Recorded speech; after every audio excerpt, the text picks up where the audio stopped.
Got this, I think it's a '07 Mitsubishi Endeavor. It's here for 2 door handles. You can see the outside driver door handle is broken, and the same thing on the outside passenger side, so it really sucks to get in and out of this car. Also, the front passenger and the rear passenger windows don't go down from the switches over there or from the master switch right here. So we're gonna go ahead and shoot the parts cannon at this thing and put a new switch right there and a new switch right there, see if it makes a difference. I'm sorry, I know I'm shooting the parts cannon at it, but it's upon owner's request, so that's what we're gonna do. As you can see, I got the power on, and we hit the passenger window switch and absolutely nothing happens. Now we're not going 100% blind in this. Last time I was here, I did take the door panel off and we put power directly to the motor. The window goes up and down just fine, so we know it's not the window motor. So that's why we came down to the guess of let's change the switch. All right, so I got the door panel off, and as soon as I took it off, I noticed that the window switch isn't even plugged in, and I was like, no wonder this stuff doesn't work. But then I remembered I was the one who did this. I left all of this like this because the last time I was here, and keep in mind, this was like 2 or 3 months ago. It's been a while since I first looked at this car, and I couldn't remember what was going on until I saw all of this. So I was the one who left this unplugged because what's going on here is the switch does work, but it only puts the window to go down. It won't raise the window back up again. So he had to come over here, and we took all this apart. Like I said, we put power directly to the motor to send the window back up again. And I left the switch unplugged so that nobody accidentally lowers the window again on him. So with that being said, I'm pretty confident. Now I'm more like 98% sure that if we change this switch, it's going to fix the issue. I got the old window switch off of the car. The new one is plugged in already. I have not tried it yet. I got the key in the on position, and let's give it a go. I remember when this thing was here like 2 months ago and I first looked at it, the window did go down by itself. And nothing. What am I missing? I thought about it and I was like, when I was in here last, what would I have done to stop this window from going down? I look inside of here, and what do you see? There goes a connector for the motor. So I also unplugged that. As you can see, I was determined that nobody lowers this window. So let me go ahead and plug that in. Now, here goes the first try. Window goes down. Moment of truth, does it go back up? It doesn't go back up. That's crazy. What's going on here? If you go down again, it goes down, but it doesn't go up. This is the same problem the old one had. This is super interesting. All right, and there's nothing else to plug in. This is where shooting the parts cannon comes to bite you in the butt. All right, so I got both of the front door handles already installed. Did the front left, front right, and everything works. We ordered the passenger front and passenger rear switches because the windows didn't want to do anything. And here goes the brand new switch installed on the rear door. I have the power on over there, and we still have nothing, which I was suspecting after going through this with the front door. I kind of figured this wasn't going to work. So there is a bigger issue going on here. It's not just the switches. It's not the motors. Could it be the master switch? Maybe. The door handles is probably the more important thing here. It's super frustrating to have to like jump in through the passenger side and things like that, or lower the window just so you could get in and out of the car. So it's about a week later, and we have a new master switch for this Mitsubishi. You can see it's gonna go right there. Now this is a cheap Chinese knockoff one. It was only like $30.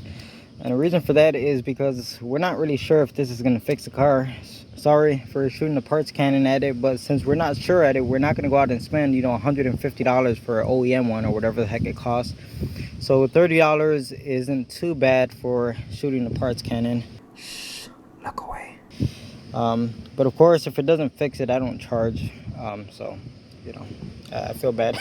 All right, so I put the new window switch on, and of course, to nobody's surprise, did not fix the problem. That sucks, right? So I figured, you know what, let me start poking around at these wires. There's got to be a reason why this crap doesn't work. So I took off the kick panel down here, You know, first of all, I start flexing this thing while I'm holding the switch, see if anything works, and nothing. Then I tried taking this boot off, but they have this thing so well insulated that even if you got the boot off like I did on both sides, I still couldn't get to the wire, so I just put it back. So I came from this side and I followed the wires that go into that door, which is right here, and I just started grabbing each wire, whatever I can, one by one, and just tugging on them. Not a lot, just little light tugs to see if any of them are broken. And I grabbed this green with the yellow tracer, and it came out with no issue at all, no resistance. It popped right out of there. So we have a broken wire. And if we look over here at our main switch, there goes that wire right there, green wire with a yellow trace on it.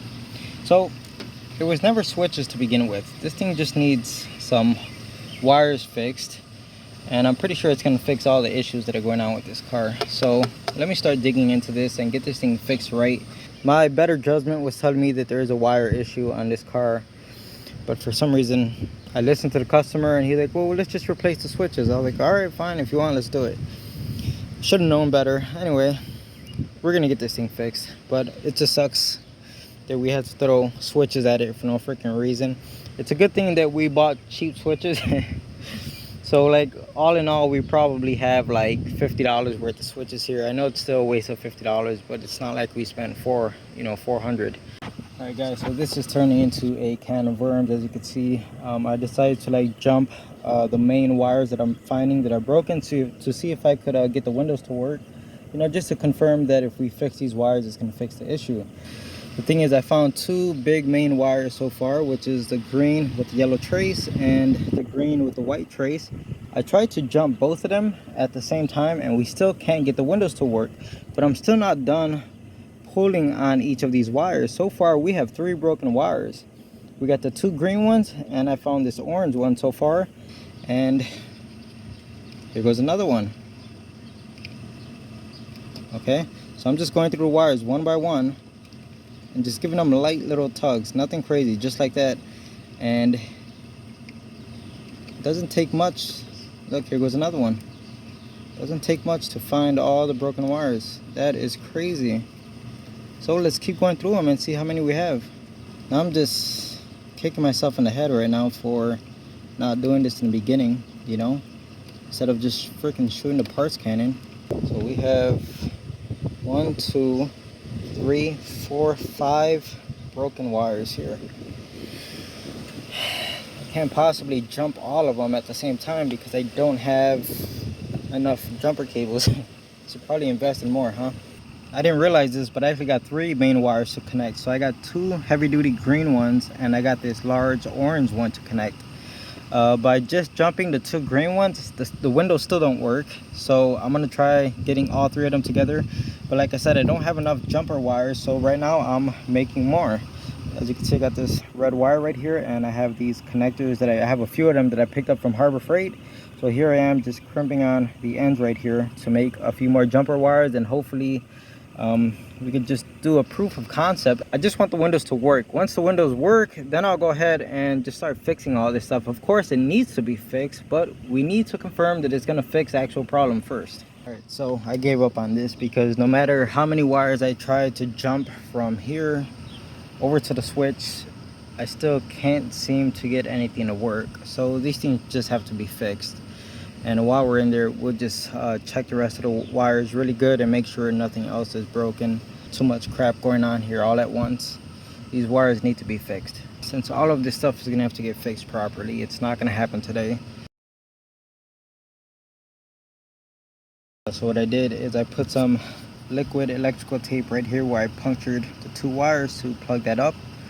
And the ones over here, I'm just wrapping the ends up and putting electrical tape on each one individually so that they don't make contact with something else, and I'll put them away. Just make sure everything's nice and secure so when it comes back I could actually fix this issue.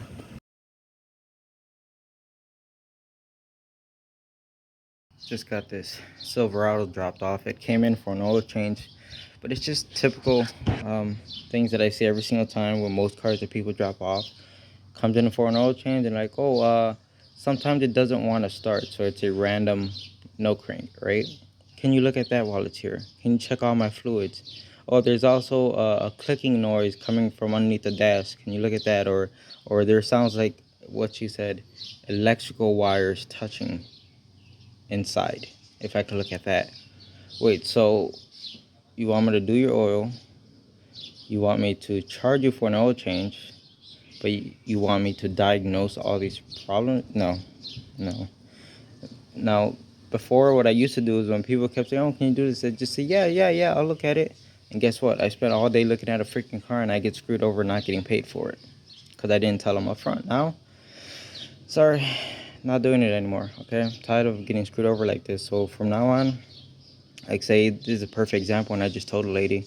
So it's came over for an oil change. As soon as she starts mentioning a random no crank, I told her, hey, that's a diagnosing fee of blah, blah, blah, because I have to spend time to diagnose what's wrong with it. And as soon as you tell them there's a fee, oh no, you don't want to forget it. Don't do it. Just do the oil change. Of course, just how it is. Everyone expects everything for free. You know, it's like they think looking into a problem or diagnosing a problem is free. You know what I mean? It's crazy. Just yesterday, I had someone call me with, again, a random no crank. And I told her, okay, well, you would have to get the car towed over here. But it starts now. It starts now. Like, okay, well, if you bring it over here and it keeps starting, I can't really diagnose it because the car keeps starting. There's nothing to find if the car is working. Oh, yeah, I could get it brought over tomorrow. I'll bring it over and you could just stay with it for a little while and see blah, blah, blah. I told her, okay, well, it's going to be this much for me to look at it. Oh, I didn't know you charge. Oh, really? So all of a sudden it went from I'll bring it over tomorrow to, you know what, I'll call you back if I could get the money together. All right. So you just take your cars to people expecting things to be done for free. It's crazy. It is absolutely crazy how people think nowadays. So yeah, she started throwing up all these lists of things that need to get looked at. And after I told her, well, there's a charge for everything that you want me to do because it's my time. It quickly dropped right back down to, you know what, just do the oil change. Well, there you go. So this Silverado just came in for an oil change. But look at this front wheel. That's crazy. Like this wheel is about to fall off. That's how bad it feels. All the play in that thing. That's crazy. I don't think I've ever seen an inner tie rod that bad. So at this point, it would be getting new inner and outer tie rods on both sides. That's just how I would do it. I'm about to go check the front right side, but I'm gonna assume the things are also worn out. What's funny is, like I said, it came in for just an oil change, right? And she brought up the other issues, but of course, once I told her it costs money to diagnose problems, she said no. Another thing she was concerned about is the step. She said it's like you could see the bracket right there is clearly not doing its job anymore. And she was asking me about getting this fixed. People are more concerned about crap like this than crap like this that actually puts your life on the line. Oh, and I can't even decide which one is worse, the front left or the front right. Look at this. And again, it's the tie rods. But on this side, more specifically, the outer tie rod has most of the play. That is crazy. So I'm gonna go ahead, knock out this oil change, and I'm gonna park this piece of crap. And I'm gonna tell the lady, do not drive this car. It's extremely dangerous because you have two ball joints that are, and by ball joints I mean the tie rods. They're still a ball joint. They're a ball and socket, okay? So you got two ball joints that are extremely worn out, and they could pop at any freaking moment while you're driving on the road. Can you imagine trying to go down the expressway 60, 70 miles per hour with your wheels going like this and one of those joints failing at any moment? That is absolutely crazy.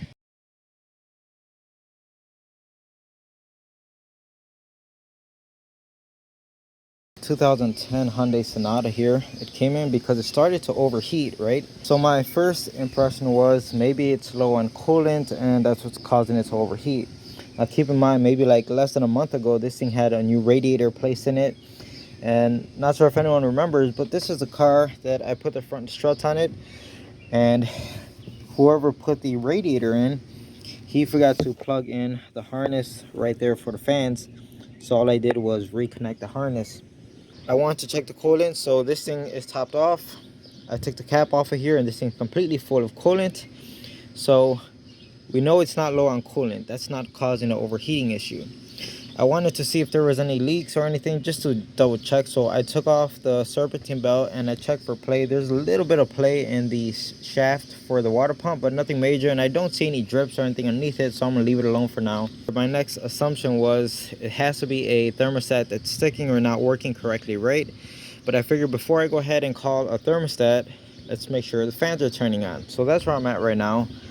And what I did was I pulled out the two relays for the fans. They go right here. Let's see, this is gonna be low speed and this is gonna be high speed.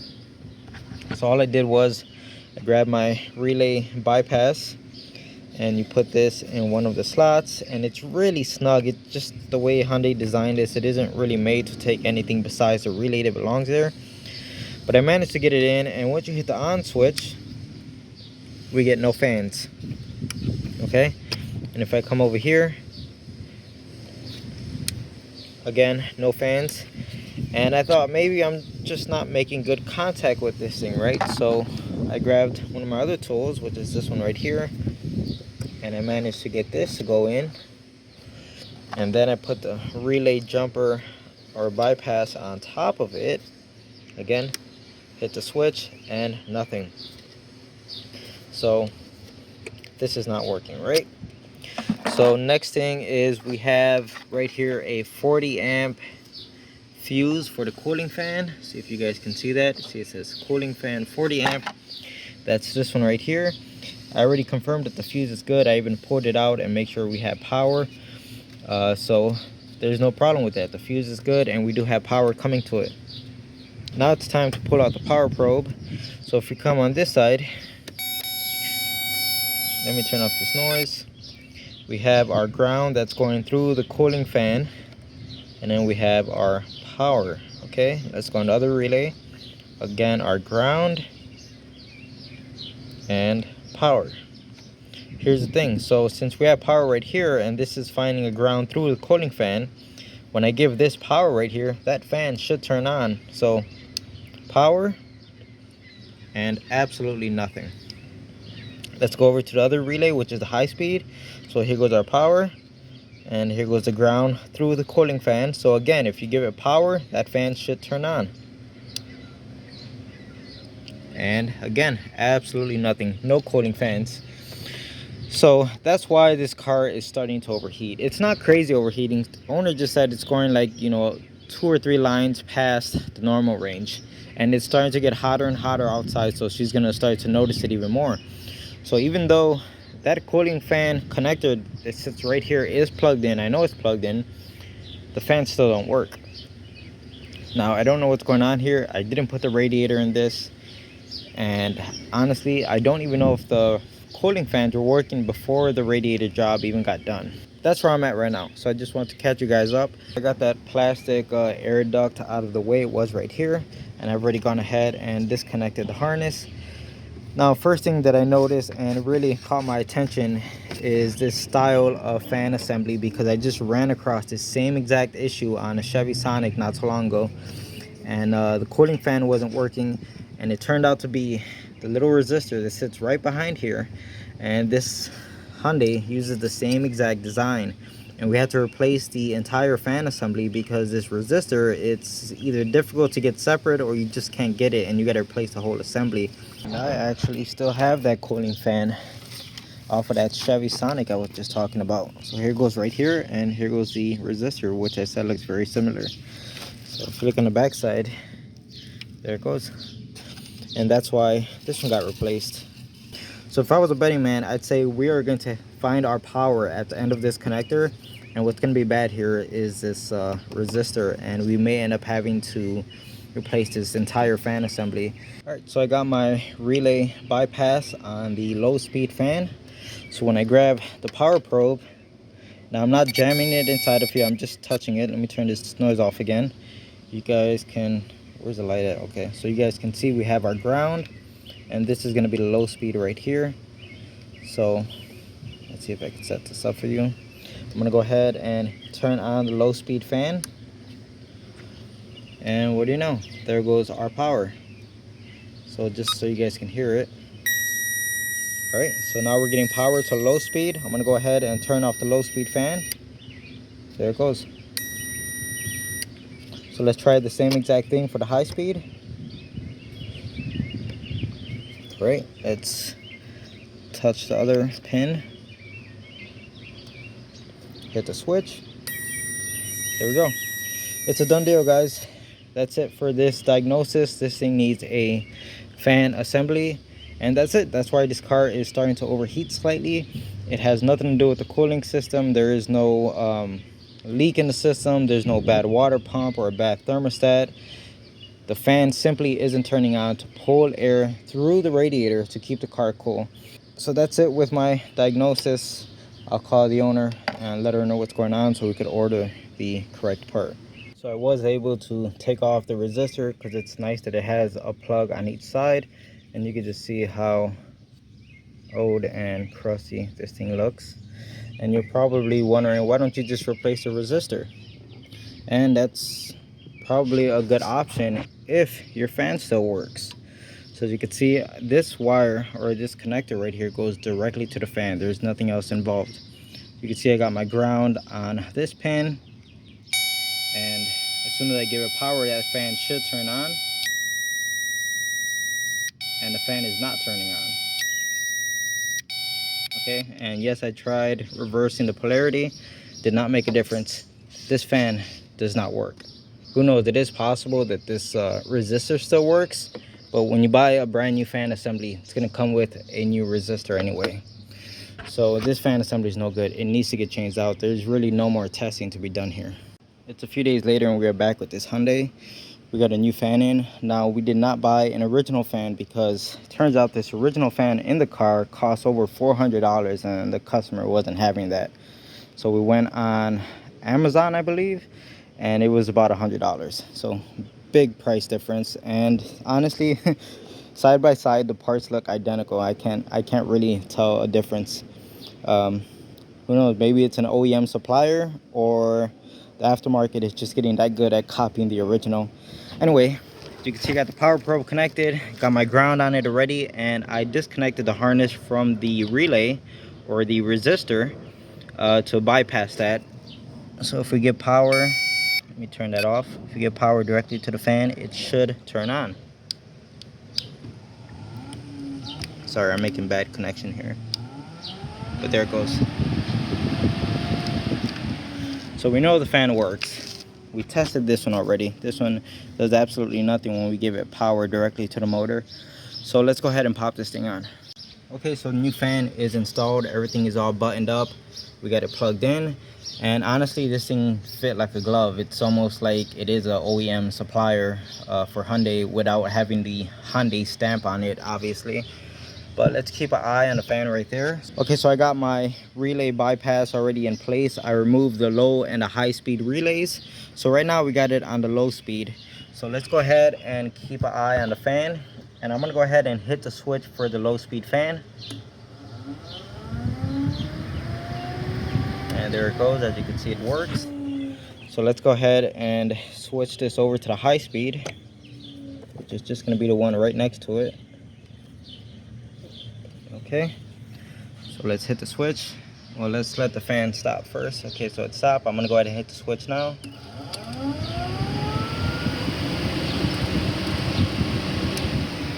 And there we go, guys. That's pretty much it. It's a fix. Just gonna go ahead and button this one up. I'll turn the car on and let it run and let it get hot. It's already pretty warm. I didn't let it cool off. The owner just dropped it off right now. So I'm gonna let it get up to temperature, and let's make sure these fans turn on when they're supposed to. So I got the car running. As you can hear, I just turned the AC on and the low speed fan is running. I know it's hard to tell, but that fan is spinning. Honestly, instead of just letting the car run for like 10 or 15 minutes, I might just plug my scanner in and control the fans from the scanner. If the scanner could turn on the fans, then so can the ECU. I'm on the actuation test for the low speed fan, so let's go ahead and hit start. I heard the relay click. There goes the fan. Let's stop it. We'll back out. and go to, where am I at? Okay, now let's go to the high speed. Start.